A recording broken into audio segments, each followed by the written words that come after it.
성도 여러분 반갑습니다. 1월 4일 365일 말씀과 함께 시간입니다. 오늘 읽을 말씀은 창세기 11장에서 13장까지의 말씀입니다.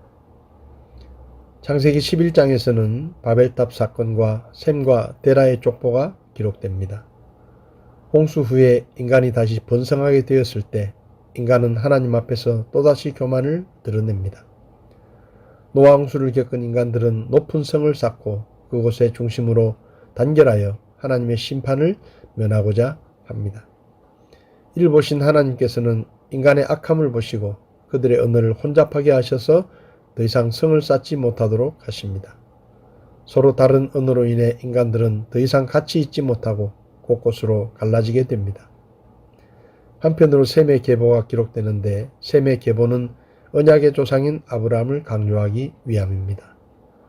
11장은 아브라함의 아버지 데라의 죽음으로 끝을 맺으며 아브라함을 처음 등장시키므로 본격적인 구원의 역사가 열립니다.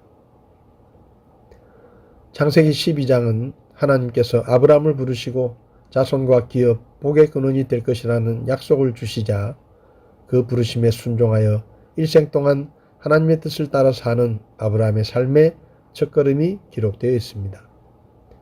셈의 계보와 더불어 데라의 죽음으로 마치고 있는 11장에 이어 12장은 구원사의 서막을 여는 아브라함이 등장하는 것입니다. 하나님께서는 아브라함에게 나타나셔서 구원의 언약을 통하여 땅과 후손의 축복을 주십니다. 이에 아브라함은 믿음으로 본토를 떠나 하나님께서 지시하신 가나안으로 이주합니다. 그러나 가나안 땅에 기근이 들자 식량이 풍성한 이집트로 이주하는데 그곳에서 자신의 생명을 보존하기 위해 아내 사레를 누이라고 속였다가 파라오에게 빼앗기고 맙니다.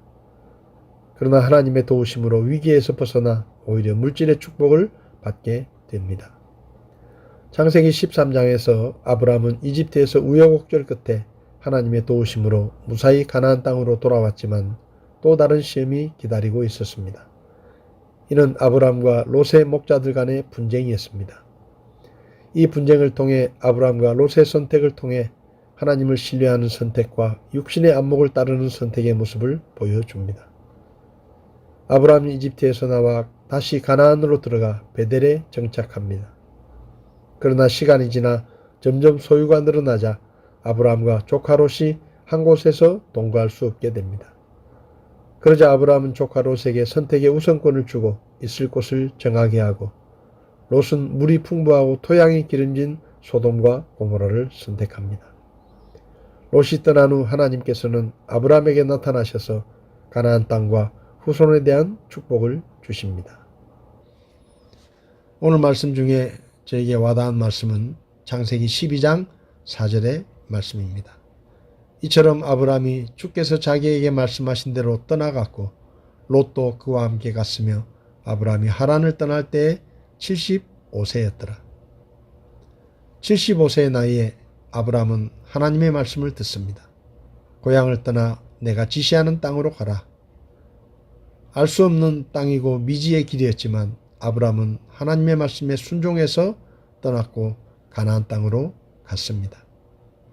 아브라함의 인생에 이 하나님의 말씀과 이 하나님의 말씀에 대한 순종은 그의 삶을 송두리째 변화시키고 믿음의 조상으로 세우는 위대한 삶의 갈림길이었습니다. 성도 여러분, 우리도 매일마다 하나님의 말씀을 듣습니다. 하나님의 말씀을 들을 뿐만 아니라 순종할 때 하나님께서 우리를 향한 그분의 계획을 이루시고 우리가 하나님 앞에 놀랍게 쓰임받는 믿음의 삶을 살 수 있다는 사실을 기억하고 오늘 하루도 우리에게 주시는 하나님의 말씀에 순종하는 삶으로 하나님께 쓰임받는 여러분들이 다 될 수 있기를 바랍니다. 1월 4일 365일 말씀과 함께 걷다. 오늘도 시청해 주셔서 감사합니다.